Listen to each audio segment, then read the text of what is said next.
16ই December বিজয় দিবস। বিজয়ের উল্লাসে মাতোয়ারা পুরো জাতি। লাখো শহীদের রক্তের বিনিময়ে অর্জিত এই বিজয় দিবসকে কেন্দ্র করে চট্টগ্রামের সিআরবি হিল স্টেশনে আয়োজিত হয়েছে 3 দিনব্যাপী বিজয় মেলা ও বিভিন্ন সাংস্কৃতিক অনুষ্ঠান, যা পরিচালনা করছে চট্টগ্রাম জেলা প্রশাসন। এই মেলা ও অনুষ্ঠানে সভাপতিত্ব করছেন চট্টগ্রামের জেলা প্রশাসক মোহাম্মদ জাহেদুল ইসলাম মিয়া।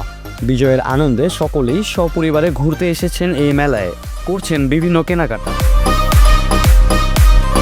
পতাকা এবং ফুল হাতে ভাগাভাগি করে নিচ্ছেন বিজয়ের উচ্ছ্বাস। এই মেলায় রয়েছে বিভিন্ন খাবারের দোকান থেকে শুরু করে দৈনন্দিন জীবনের সকল ধরনের পণ্য। শিশু কিশোর থেকে শুরু করে জোয়ান বৃদ্ধ সকলেই অংশ নিয়েছেন এই মেলায়। রয়েছে বিভিন্ন এনজিও ও নারী সংস্থার আত্মদানও। প্রশাসনের কড়া নজরদারিতে অনুষ্ঠিত হচ্ছে এই মেলা, যা আমাদের বাঙালি জাতির আত্মদান ও ঐতিহ্যের সাক্ষী। মেহেদী রাফি, চমৎকার টিভি, চট্টগ্রাম।